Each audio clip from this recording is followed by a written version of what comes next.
क्या रूस भारत को बेचे गए हथियारों को वापस खुद खरीदना चाहता है? क्या रूस भारत से थोड़े बहुत हथियार वापस लेने की रिक्वेस्ट कर रहा है? जापान की मीडिया तो यही दावा कर रही है। जापान की मीडिया में छपी एक रिपोर्ट में कहा गया है कि रूस के पास हथियारों की बहुत ज्यादा कमी हो रही है, इसीलिए रूस भारत और म्यांमार को दिए गए कुछ हथियार वापस मांग रहा है। रिपोर्ट में दावा किया गया है कि रूस हथियार वापस लेने के लिए पैसा भी दे रहा है। जापानीज मीडिया के मुताबिक रूस चाहता है कि म्यांमार उसे टैंक्स और मिसाइलों में लगने वाले जरूरी पुर्जे वापस कर दे। यूक्रेन से जंग की वजह से रूस के टैंक्स काफी क्षतिग्रस्त हो गए हैं। अब इन्हीं टैंक्स को रिपेयर करने के लिए रूस को कुछ जरूरी पुर्जे चाहिए। रूस के पास इन पुर्जों की काफी कमी हो गई है, इसीलिए रूस पैसा लौटाकर अपने पुर्जों को वापस खरीद रहा है।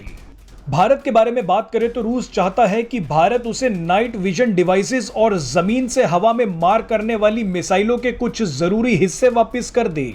रूस इन नाइट विजन डिवाइसेस और मिसाइलों का इस्तेमाल टैंक और हेलीकॉप्टर में करना चाहता है।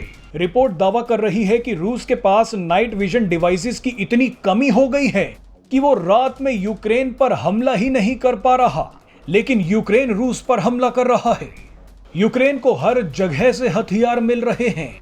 आपको बता दें कि रूस भारत से कोई मोटी रकम के हथियार वापस नहीं मांग रहा, बल्कि रूस तो भारत से सिर्फ $1,50,000 का सामान ही वापस मांग रहा है। रूस का मानना है कि भारत के पास पहले से ही काफी हथियार हैं। ऐसे में भारत का पैसा लौटाकर कुछ हथियार अगर रूस वापस ले लेता है तो वो यूक्रेन को जवाब देने की स्थिति में बना रहेगा। रूस का कहना है कि पश्चिमी देश पहले से ही यूक्रेन को लगातार हथियार दे रहे हैं और खुलेआम दे रहे हैं, लेकिन रूसी सेना के पास हथियारों की कमी पड़ रही है। इसी वजह से रूस अब भारत और म्यांमार से मदद मांग रहा है। इन दोनों ही देशों का पैसा लौटाकर अपने हथियार वापस मांग रहा है। अगर जापान की मीडिया का यह दावा सही है तो आप इसके बारे में क्या सोचते हैं?